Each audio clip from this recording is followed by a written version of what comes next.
Eita que a situação no Santos acabou de ganhar um capítulo que ninguém esperava e eu vou te falar uma coisa, torcedor santista. Uma decisão que está sendo discutida agora nos bastidores pode mudar completamente o time para o segundo semestre. Tem jogador importante com futuro indefinido, tem uma movimentação de mercado que está surpreendendo muita gente. Tem um nome conhecido da torcida voltando a ganhar força dentro da Vila Belmiro e ainda surgiu uma informação envolvendo uma das maiores estrelas do elenco que está dando o que falar.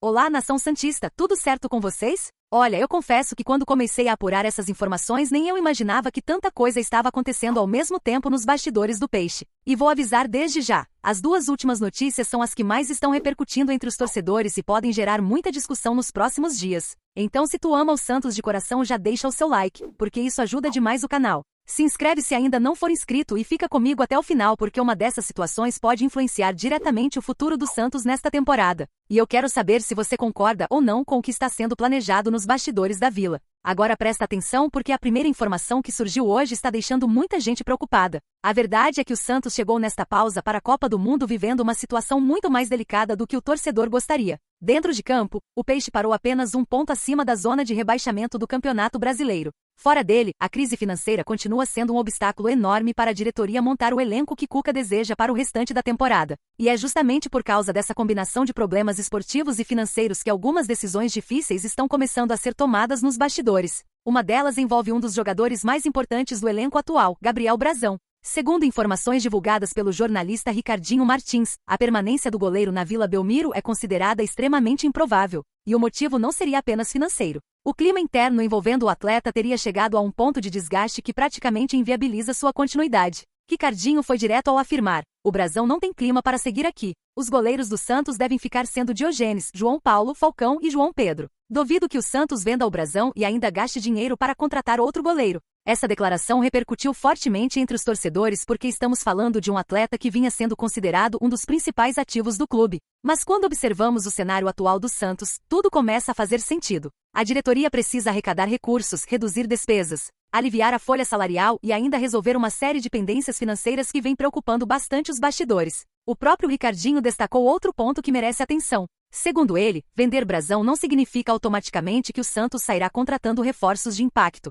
Ele explicou: primeiro, se vender, vai ter que quitar dívidas, os transfer ban estão chegando e os salários atrasados. Ou seja, antes de pensar em novas chegadas, o Santos precisa organizar a própria casa. E isso gera uma preocupação enorme no torcedor. Afinal, será que o clube conseguirá se fortalecer para o segundo semestre mesmo precisando priorizar questões financeiras? Quero saber a sua opinião. Se dependesse de você, venderia Gabriel Brazão para ajudar nas finanças do clube ou faria um esforço para mantê-lo no elenco? Comenta aí porque essa discussão está dividindo a torcida. E o mais curioso é que o mercado continua observando o goleiro de perto. Não é novidade que clubes do exterior já demonstraram interesse no atleta. O Beşiktaş da Turquia, por exemplo, foi uma das equipes que monitoraram a situação do arqueiro. Em determinado momento, o Santos chegou a recusar uma proposta de aproximadamente 10 milhões de euros, acreditando que poderia conseguir uma valorização ainda maior. Agora, diante da necessidade financeira e do cenário interno turbulento, a situação pode tomar um rumo completamente diferente. E caso o Brazão realmente deixe a Vila Belmiro, o Santos já parece ter definido quem assumirá a responsabilidade de defender a meta santista. Estamos falando de João Paulo. Sim, aquele mesmo goleiro que construiu uma identificação enorme com a torcida santista e que recentemente esteve emprestado ao Bahia. Após o clube baiano decidir não exercer a opção de compra prevista em contrato, João Paulo está retornando ao Santos e pode encontrar um cenário muito diferente daquele que deixou. Segundo informações do jornalista Bruno Lima, do UOL Sport, o goleiro ganhou força nos bastidores e hoje aparece como favorito para reassumir a posição de titular. Bruno Lima revelou: após recusar o Corinthians, João Paulo pode ganhar nova sequência no Santos. E completou: como o Bahia decidiu não exercer o direito de compra prevista no contrato de empréstimo, o goleiro de 30 anos voltará ao Peixe. É interessante observar como o futebol muda rapidamente. Há alguns meses, parecia improvável imaginar João Paulo novamente como titular absoluto do Santos. Hoje essa possibilidade está cada vez mais próxima.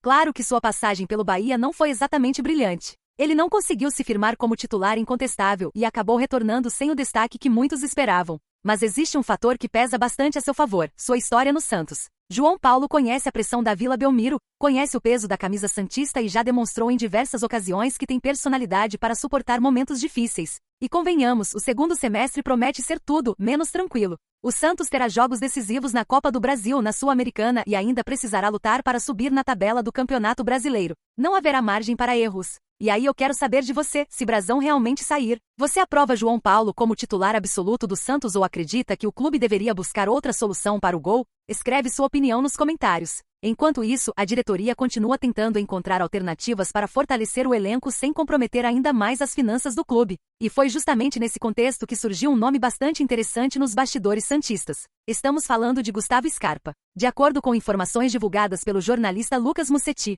o meia do Atlético Mineiro passou a ser observado pelo Santos como uma possível oportunidade de mercado. Nos últimos dias, o nome do jogador começou a ganhar força internamente. Musetti revelou que conversou com uma fonte ligada ao clube e descobriu que o Santos não descarta uma investida caso exista uma possibilidade viável de negócio. É claro que não existe negociação avançada neste momento. O próprio clube entende que existem prioridades mais urgentes. Mas o simples fato de Scarpa aparecer no radar santista já gera bastante expectativa. Estamos falando de um jogador experiente, criativo, com qualidade técnica reconhecida e capacidade de mudar partidas importantes. Características que o elenco atual do Santos certamente poderia aproveitar. Por outro lado, Lucas Musetti também esclareceu alguns rumores que circulavam recentemente. Segundo ele, nomes como Paulo Henrique Ganso e Manuel Insaurralde não são prioridades neste momento. Além disso, a especulação envolvendo o goleiro Keylor Navas também não procede. Ou seja, muita coisa que circula nas redes sociais não corresponde necessariamente à realidade dos bastidores. E aqui surge outra pergunta para você. Gustavo Scarpa seria um bom reforço para o Santos?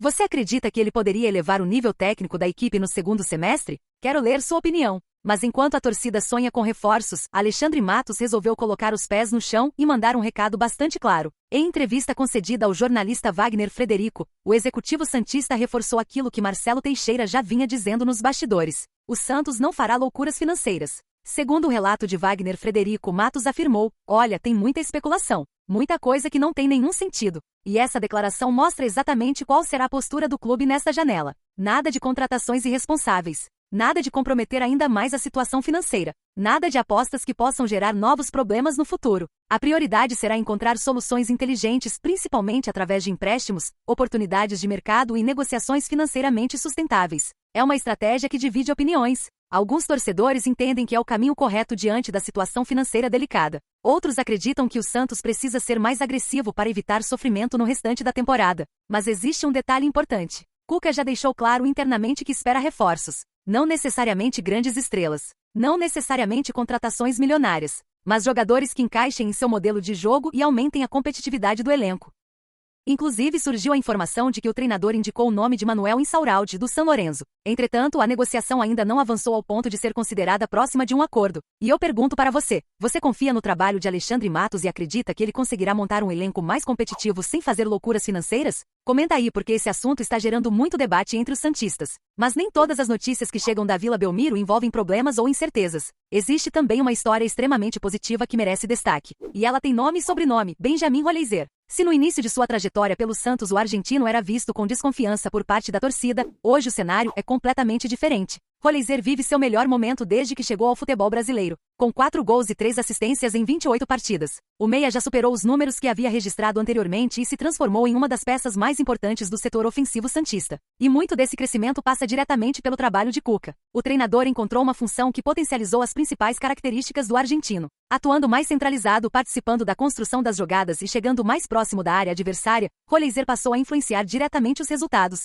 Os números mostram isso com clareza. Antes da chegada de Cuca, o meia havia participado diretamente de apenas 2 gols. Após a mudança de comando técnico, ele somou mais 5 participações diretas. É uma evolução impressionante. Hoje, Roleiser forma uma parceria importante ao lado de Neymar e Gabigol, sendo considerado internamente uma das peças mais valiosas do projeto esportivo do clube. E o mais interessante é que ele ainda possui contrato até o final de 2028, o que dá ao Santos uma segurança enorme para planejar o futuro. Quero saber sua opinião sobre isso também. Roleiser é a maior surpresa positiva do Santos nesta temporada ou existe outro jogador que merece esse reconhecimento? Escreve aí nos comentários. E falando em Neymar, uma informação que surgiu recentemente também chamou bastante atenção. O craque santista continua sendo monitorado pelo FC Cincinnati dos Estados Unidos. O interesse da equipe norte-americana não é novidade, mas o fato é que Neymar permanece no radar do clube enquanto segue vinculado ao Santos até o final da temporada. Naturalmente, qualquer movimentação envolvendo Neymar gera repercussão mundial. Afinal, estamos falando de um dos maiores nomes da história recente do futebol. Por enquanto não existe nenhuma negociação concreta acontecendo, mas a situação continua sendo acompanhada de perto. E enquanto tudo isso acontece, o Santos tenta se preparar para um segundo semestre que promete fortes emoções.